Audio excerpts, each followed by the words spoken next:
Epístola de Paulo aos Gálatas, capítulo 3.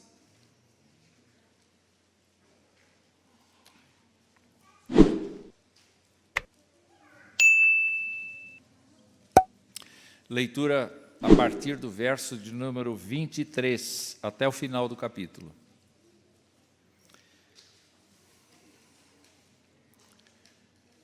Mas antes que viesse a fé, estávamos sob a tutela da lei e nela encerrados para essa fé que de futuro haveria de revelar-se. De maneira que a lei nos serviu de aio para nos conduzir a Cristo, a fim de que fôssemos justificados pela fé, ou por fé. Mas tendo vindo a fé, já não permanecemos subordinados ao aio. Pois todos vós sois filhos de Deus mediante a fé em Cristo Jesus. Porque todos quantos fostes batizados em Cristo, de Cristo vos revestistes. Dessarte não pode haver judeu, nem grego, nem escravo, nem liberto, nem homem, nem mulher, porque todos vós sois um em Cristo Jesus. E se sois de Cristo, também sois descendentes de Abraão e herdeiros segundo a promessa. Que Deus nos abençoe, Deus nos fortaleça com a sua palavra. No boletim de hoje, meus irmãos, o nosso pastor, que está em gozo de férias nesta ocasião, escreveu a respeito de uma entrevista que ele teve com nosso irmão presbítero Otávio e sua esposa Nilva, que nesta semana agora estão completando 65 anos de casamento. E nós tivemos o privilégio de estar juntos hoje de manhã comemorando este ato, não é? Muito gostoso ver como Deus prosperou o caminho deles. Mas eu já havia pensado no texto que eu li agora.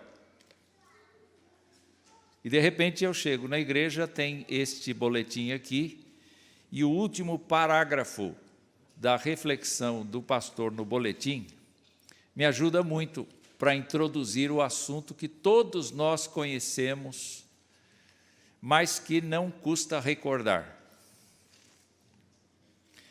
E ele escreve assim: senti alívio ao ser lembrado que a vida cristã sempre tem mais relação com aquilo que Deus fez por mim do que com aquilo que eu deveria ou deixar de que eu deveria fazer ou deixar de fazer. Enfim, graça é o favor completamente imerecido e extravagante, gratuito de Deus, que, reconciliando pecadores consigo mesmo, mediante a obra vicária e substitutiva de Jesus Cristo, e operando na mente e no coração dos que creem. O segredo é sempre a graça de Deus. O segredo é sempre a graça de Deus. E este é justamente o problema que acontecia com os nossos irmãos do passado.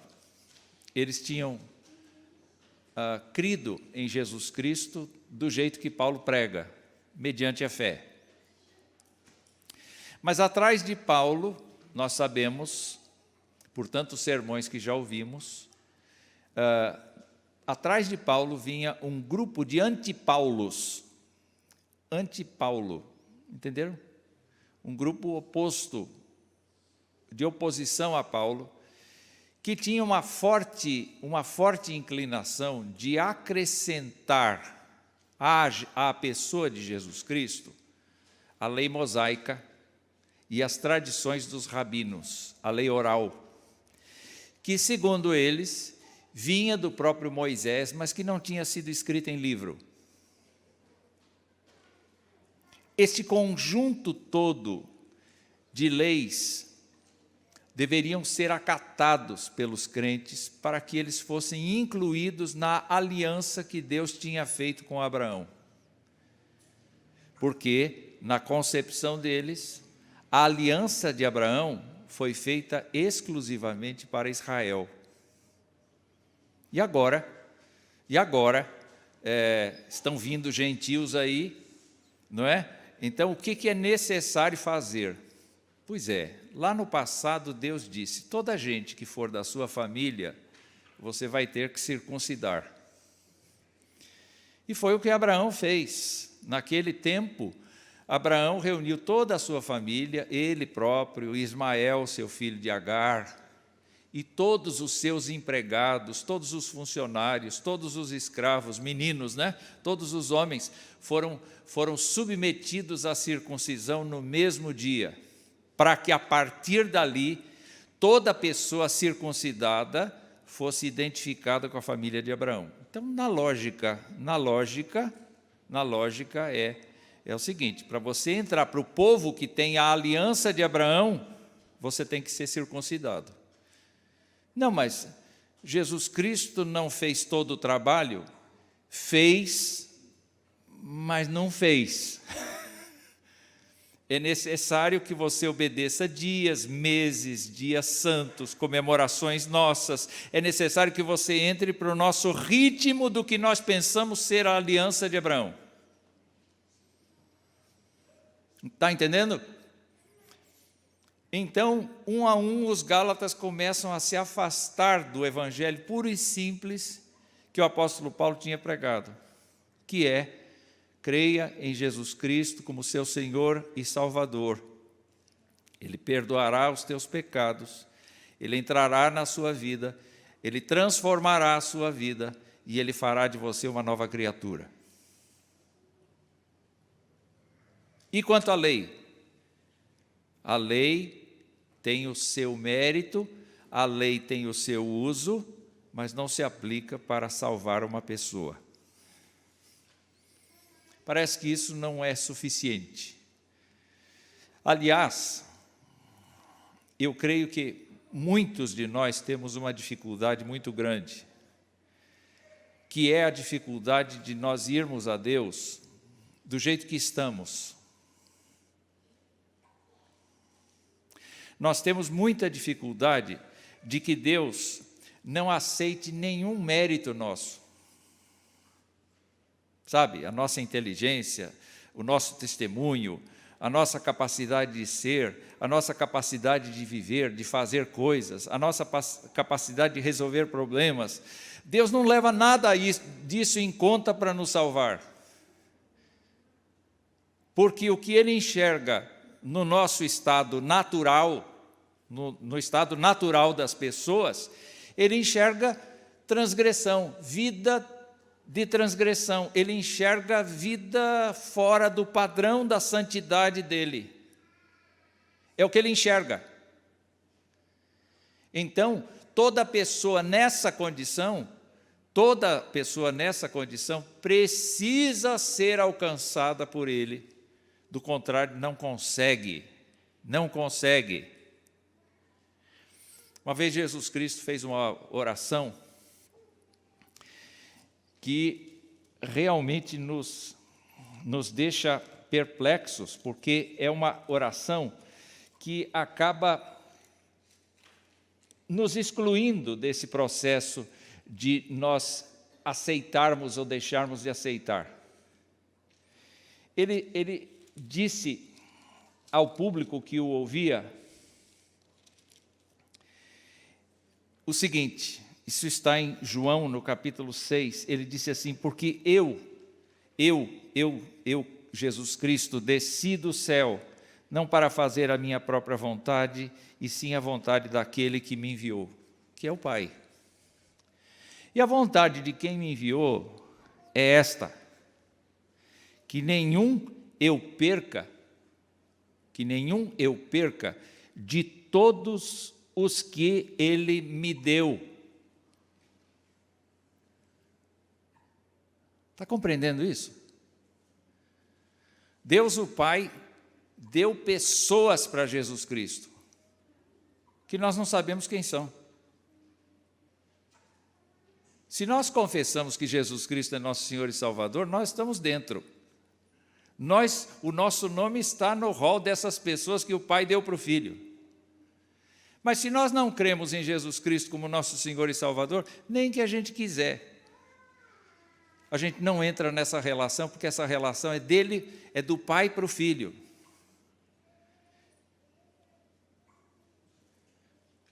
E aí ele continua dizendo o seguinte, que nenhum eu perca de todos os que me deu, pelo contrário, eu o ressuscitarei no último dia. Então, se você tem Jesus Cristo no coração, fique tranquilo. O Senhor te ressuscitará no último dia para ficar do lado dele, não contra ele. E ele diz, de fato, a vontade de meu Pai é que todo homem que vir o Filho e nele crer tenha vida eterna. Aí você pode dizer, está aí, pastor. Aqui é a deixa para dizer, eu estou vendo o Filho de Deus. Mas você não está vendo com a sua ajuda, com os seus olhos. Você está vendo com os olhos dele, você está vendo com o Espírito Santo que te ilumina, você está vendo com o Espírito Santo que te constrange, você está sendo ajudado para enxergá-lo como Filho de Deus. E não é só para o processo de conversão que isso acontece, é para o processo de vida de santidade para o resto do tempo. Jesus vai falar que o Espírito Santo veio exatamente para morar em você e em mim, na igreja, no povo do Senhor por toda parte, para que o povo não se esqueça de Jesus Cristo, para que o povo aprenda de Jesus Cristo, para que o povo tenha uma vida cada vez mais semelhante à de Jesus Cristo.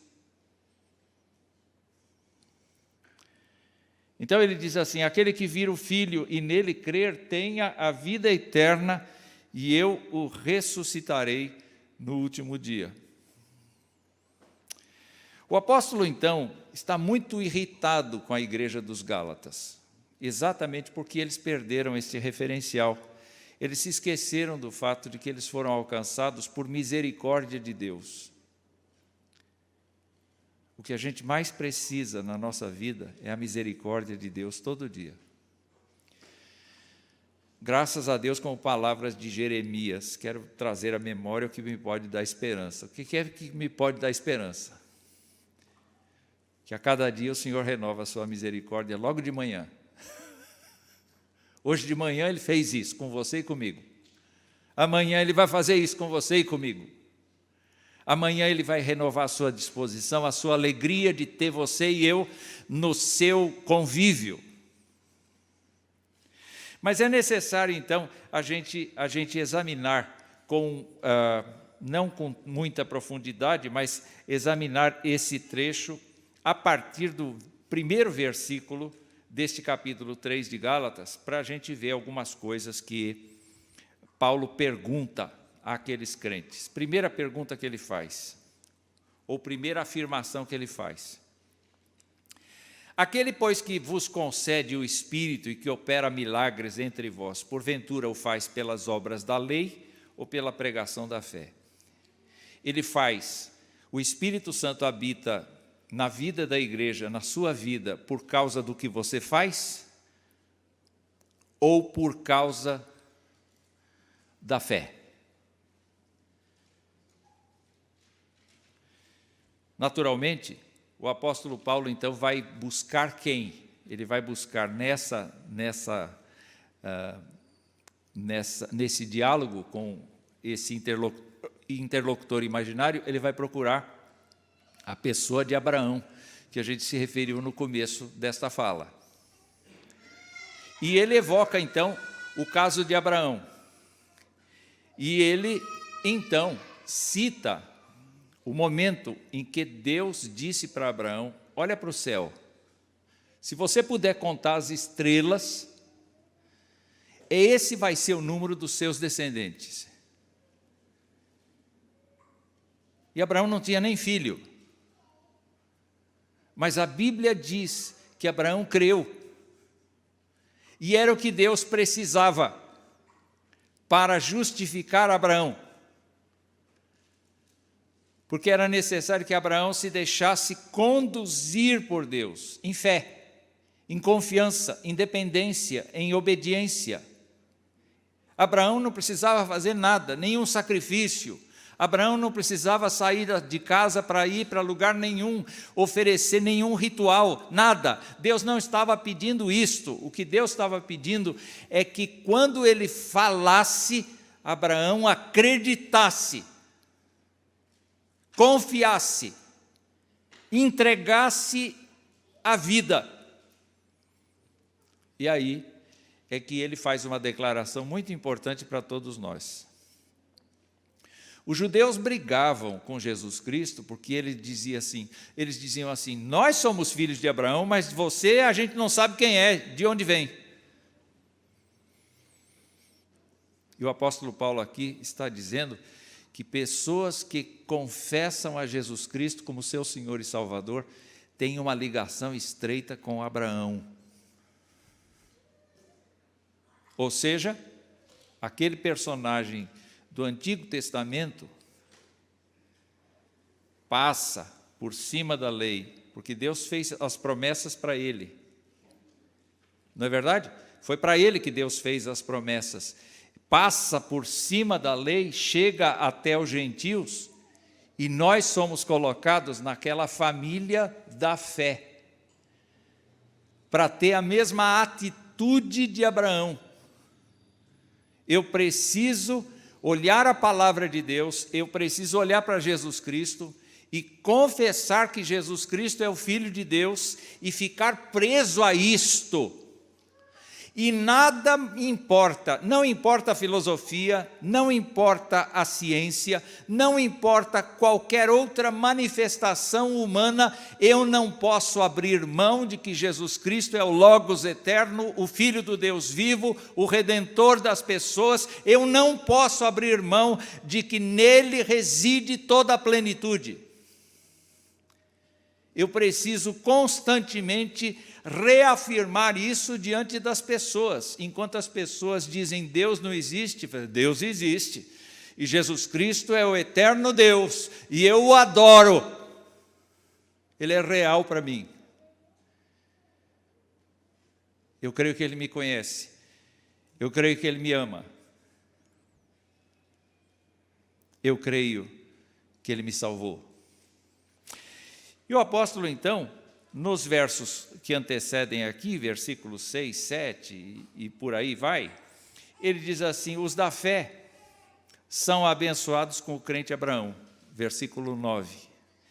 Ele diz mais, todos quantos querem viver pelo seu próprio sistema, por suas próprias regras, por suas próprias instituições religiosas, por obras da lei, estão debaixo de maldição. Gálatas 3:10. E ninguém venha me dizer assim, pastor, não é bem assim. Não, é assim. A palavra de Deus diz que é assim. Nós nascemos amaldiçoados, porque estamos debaixo do jugo daquilo que só nos condena. Mas quando Cristo vem na nossa vida, há uma ligação atemporal, não apenas com o trono da graça bendita, mas uma ligação atemporal e ahistórica com o servo Abraão.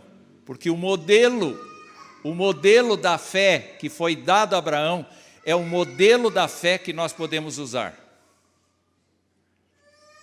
Então, como é que Deus resolve o problema da maldição da lei? Paulo diz, Cristo nos resgatou da maldição da lei, fazendo Ele próprio maldição em nosso lugar. Porque está escrito, maldito todo aquele que for pendurado no madeiro. E aí é que nós entramos, nós que não somos judeus, entramos aí. Por que que Cristo se fez maldito no madeiro? Ele se fez maldito no madeiro para alcançar todo aquele que crê. E todo aquele que crê, aqueles que o Pai deu a ele, não incluem apenas judeus, mas incluem gentios. Inclui a gente.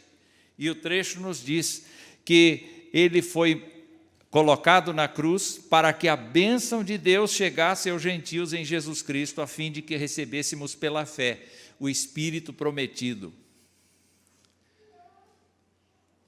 Nós não recebemos apenas uma revogação da sentença que pesava sobre nós. A conversão de uma pessoa não é apenas a declaração de Deus de que essa pessoa está justificada em Cristo Jesus. Não. A salvação inclui obrigatoriamente o Espírito Santo de Deus vivendo na pessoa.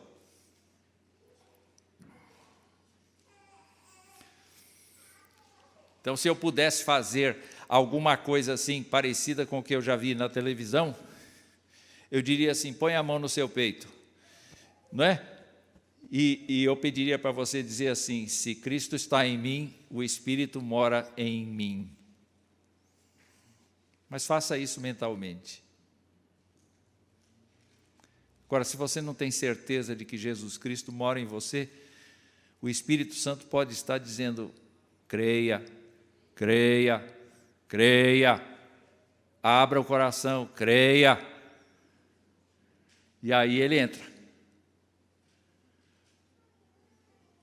Porque ele não força, ele convence, mas ele não força. Ele toca na vida da gente e daí em diante ele passa a residir na gente. É muito bom a gente saber que quando a gente está pecando, Deus não foi embora nem virou as costas, Ele está ali olhando. Ele está triste? Ele está triste, porque a gente entristece o Espírito Santo de Deus quando a gente peca. Mas Ele será o primeiro a atacar a nossa consciência, Ele será o primeiro a nos mostrar nosso erro, Ele será o primeiro a mexer conosco de tal maneira que a gente vá para a confissão de pecados, e a gente fale: Senhor, acabei de falhar contigo miseravelmente. E Ele é o que nos dá convicção do perdão. Não se trata de autossugestão. O cristianismo não é baseado na autossugestão. O cristianismo é baseado na fé de que Deus nos salvou e nos perdoa. Mas alguém poderia comentar: olhe, é verdade que Deus deu a promessa para Abraão, mas 430 anos depois, Deus deu a lei para Moisés.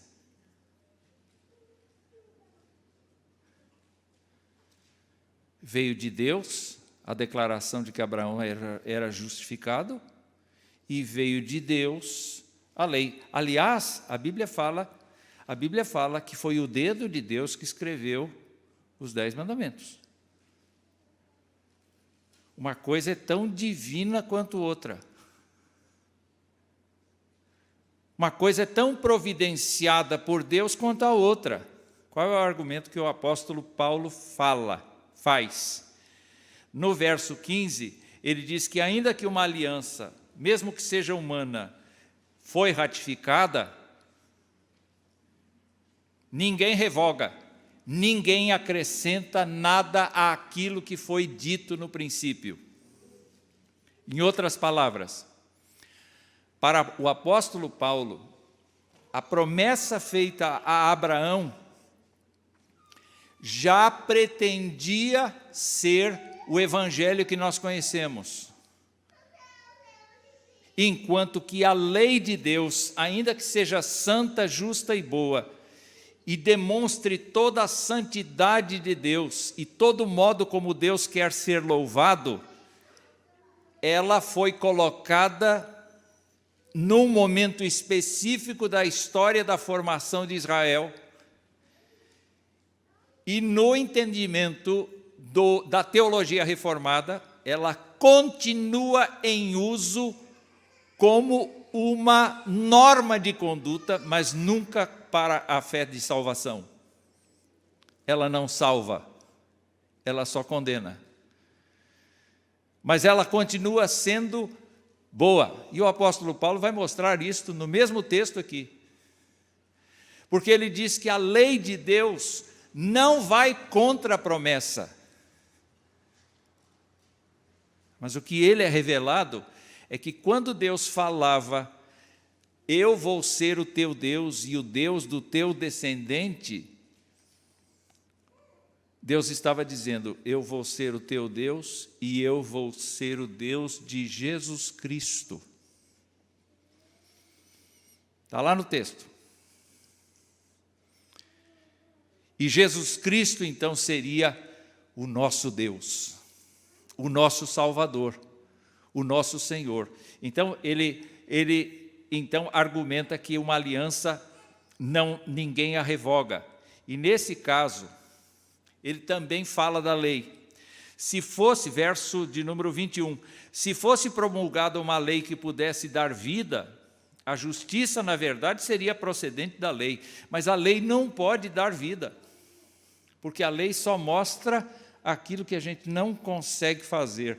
A lei só nos condena, infelizmente. Tiago entendeu bem essa coisa. Porque ele diz que quando a gente fracassa num ponto da lei, a gente fracassa em todos.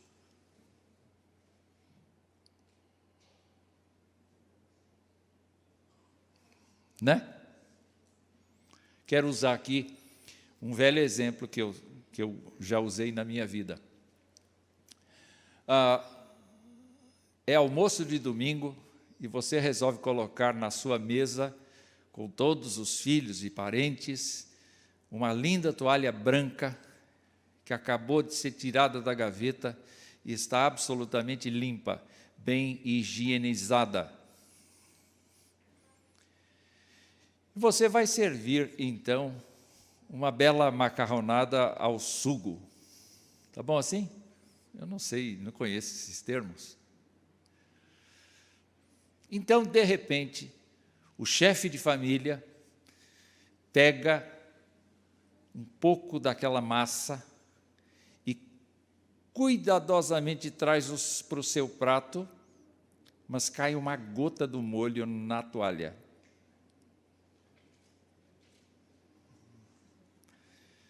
Ele, então, para que ninguém fale nada, coloca assim, rapidamente o seu prato em cima da gota. Para todos os efeitos, a mesa está impecável, mas ele sabe que tem uma gota lá. Mas, infelizmente, o netinho desastrado vai pegar o macarrão e dá uma batida na garrafa de refrigerante que está ali. E o líquido começa solenemente a percorrer a toalha por tudo quanto é lado possível, até debaixo dos vasilhames que estão ali. No seu julgamento, no primeiro caso, a toalha está suja ou não? No segundo caso, a toalha está suja. Todo mundo viu.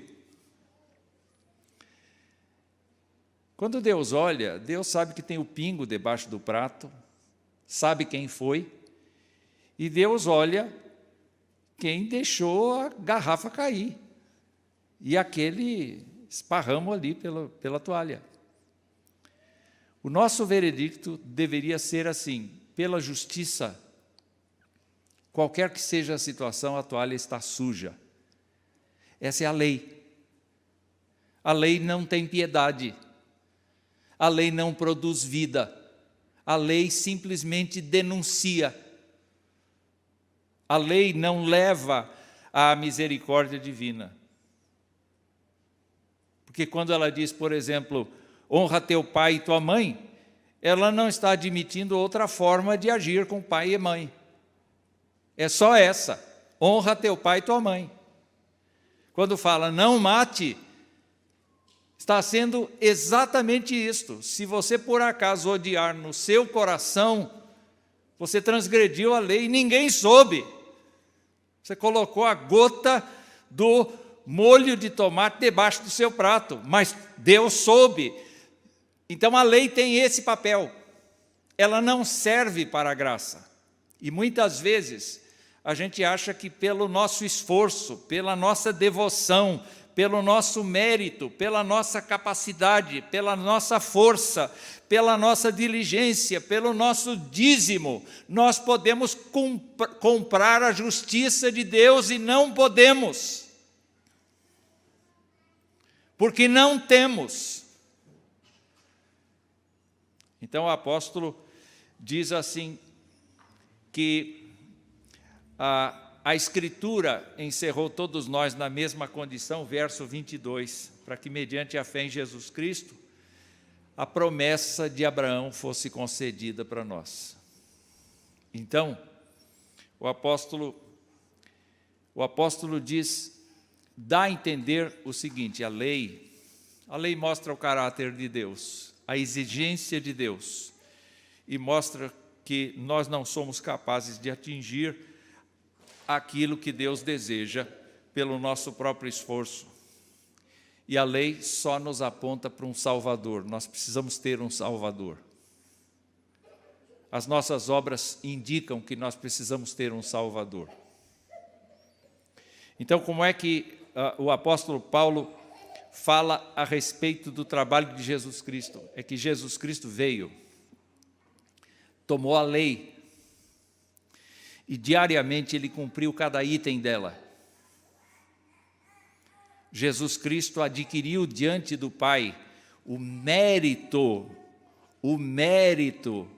de ser o Salvador. Porque ele obedeceu cada item, ele não falhou em nenhum ponto. Não há registro de pecado de Jesus Cristo na memória do Pai. E esse mérito, ele é atribuído,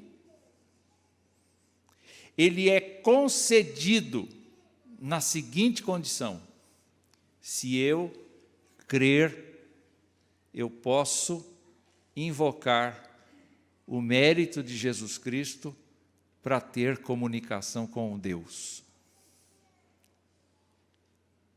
Então, quando Jesus Cristo, por exemplo, fala, tudo quanto pedirdes ao Pai em meu nome, eu o farei. Por que tem que pedir no nome dele? Porque o mérito é dele. A obra que satisfez a justiça de Deus foi a dele. Não foi a nossa, foi a dele. E ele diz assim, olha, tudo quanto vocês pedirem ao Pai em meu nome, eu farei. E ele encoraja os seus discípulos a viver nessa dependência, nessa confiança. Ele encoraja cada um de nós a viver para a glória de Deus. Então, ele diz o seguinte,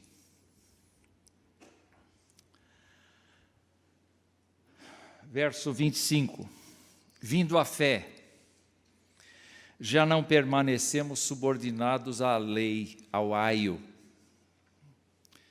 No início desse capítulo e na argumentação anterior, esse aio não é um mestre, não é um escravo que ajuda a criança até ficar adolescente, até ficar adulta, considerada adulta. Não é um tutor, é mais um carcereiro. É uma pessoa que mantém presa. Então a figura da lei é uma figura que mantém a pessoa presa. E o apóstolo Paulo diz assim, tendo vindo a fé, já não permanecemos subordinados ao aio, pois todos vós sois filhos de Deus mediante a fé em Cristo Jesus. O que é ser filho de Deus? Muita gente diz assim, todos os caminhos levam a Deus, porque todos nós somos filhos de Deus. Mas a resposta bíblica é, nenhum caminho leva a Deus a não ser Jesus Cristo. E todos nós somos criaturas, mas só aqueles que confessam a Jesus Cristo é que são filhos. Porque são gerados espiritualmente. Pense só, havia uma dimensão de você e de mim que estava absolutamente morta, inativa, inoperante. Mesmo que eu usasse o nome de Deus, mesmo que eu invocasse a Deus, isso estava morto. Não tinha relação natural com Deus. Exatamente no instante em que nós fomos convencidos do nosso pecado e apresentados a Jesus Cristo e cremos em Jesus Cristo pela força do Senhor, nós fomos renascidos espiritualmente. O apóstolo, ao falar aos Coríntios, diz que uma pessoa natural não entende as coisas de Deus porque lhe parecem loucura. Mas a pessoa nascida espiritualmente discerne bem todas as coisas e julga todas as coisas. Então, ser filho de Deus não é frequentar a igreja, ser filho de Deus não é ter uma leitura cotidiana da Bíblia, ser filho de Deus é muito mais do que isto. Ser filhos de Deus representa, sim, sermos adotados pelo Senhor Deus como filhos, semelhante ao seu filho legítimo, que é Jesus Cristo.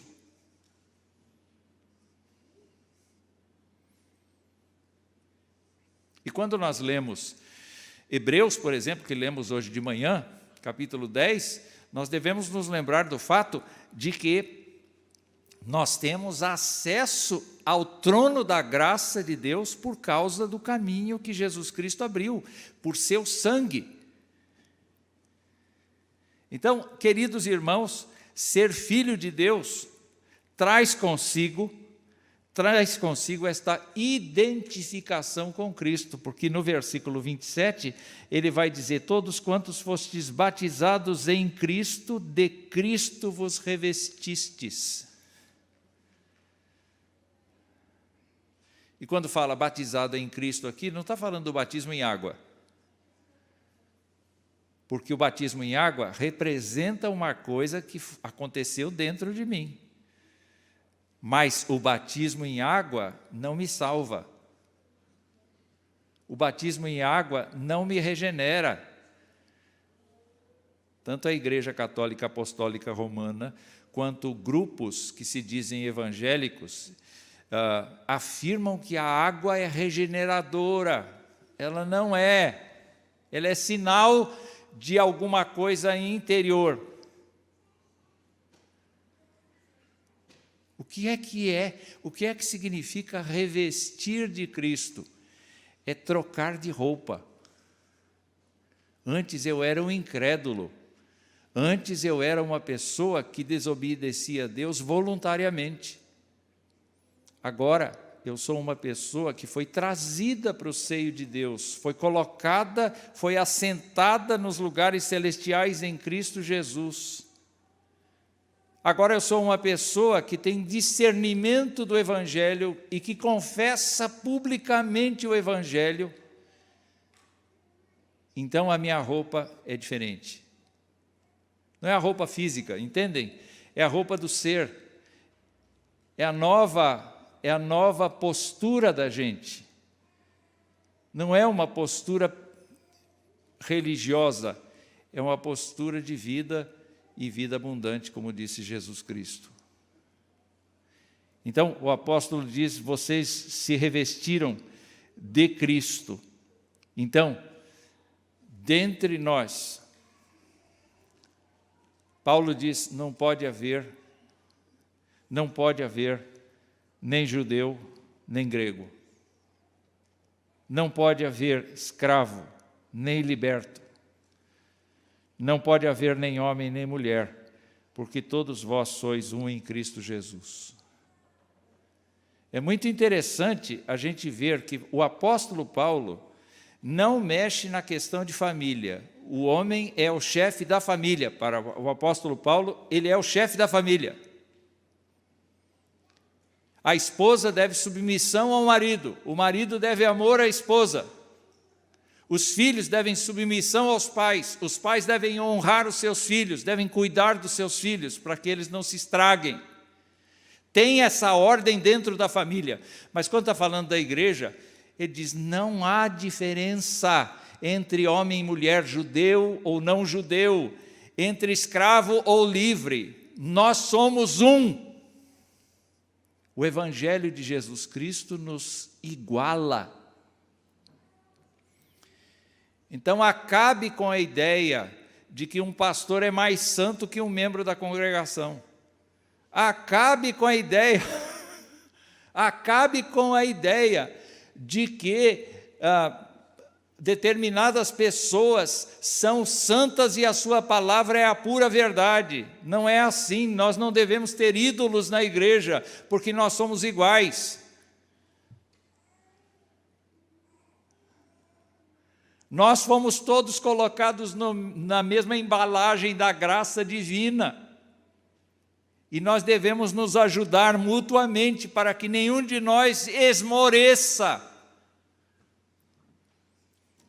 E o apóstolo ainda diz que se somos de Cristo, somos descendentes de Abraão e herdeiros segundo a promessa.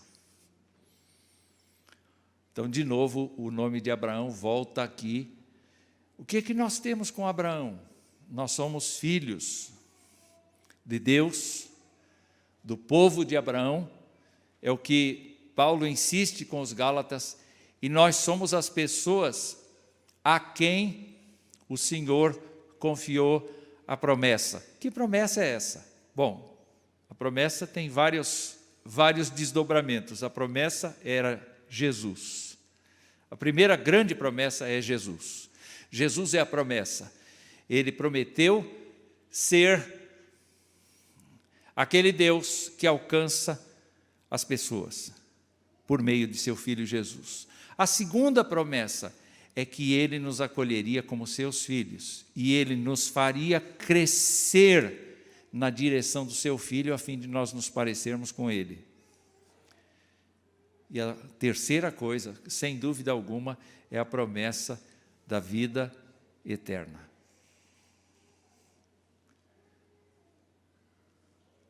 Se Deus nos levar exatamente agora,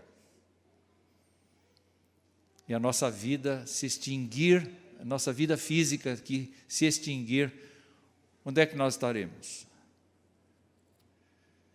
A resposta certa é: nós estaremos na presença do Senhor.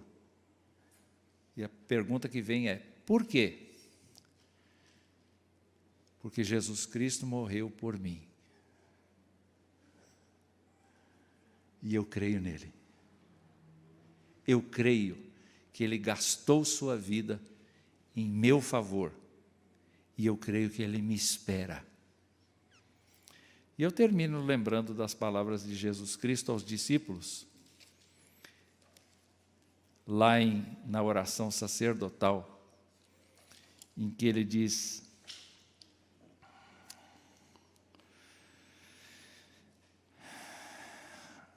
capítulo 17 de João, ele diz assim, verso 20: não rogo somente por estes, aqueles que ele via, não rogo somente por estes, mas também por aqueles que vierem a crer em mim por intermédio da sua palavra. Você e eu. No decurso das gerações, as pessoas foram falando de Jesus Cristo e um dia isso chegou no nosso ouvido e a gente abraçou o Evangelho, não foi? A gente amou Jesus, a gente confessou Jesus como Senhor. Então ele disse: eu não rogo somente por esses, mas também por aqueles que vierem a crer em mim por intermédio da sua palavra, a fim de que todos sejam um. Não tem homem, não tem mulher, não tem judeu, não tem gentil, não tem rico, não tem pobre. Um. O nosso grau de amizade, o nosso grau de comunhão deve ser um grau que excede a empatia, que excede a amizade. Deve ser relacionamento de irmãos de fé. E ele continua orando: como tu, ó Pai, és em mim e eu em ti, também sejam eles em nós, para que o mundo creia que tu me enviaste. Eu lhes tenho transmitido a glória que me tens dado, para que sejam um como nós o somos, eu neles e tu em mim, a fim de que sejam aperfeiçoados na unidade, para que o mundo conheça que tu me enviaste e os amaste, como também amaste a mim. E agora ele conclui a oração dizendo: Pai, a minha vontade é que onde eu estou estejam também comigo os que me deste. Essa era a vontade de Jesus Cristo. Ele quer te encontrar. Vai ser um dia terrível para nós, porque nós vamos nos sentir tão sujos de um lado, mas tão alegres do outro, porque é a misericórdia de Deus que vai tomar conta do ambiente. E ele vai dizer assim para os salvos, legitimamente salvos: vinde, benditos de meu Pai, entrai para o gozo que vos está preparado desde antes da fundação do mundo. Bendito seja o Senhor. Eu espero que você tenha recordado um pouco e que a sua fé seja fortificada. Em nome de Jesus.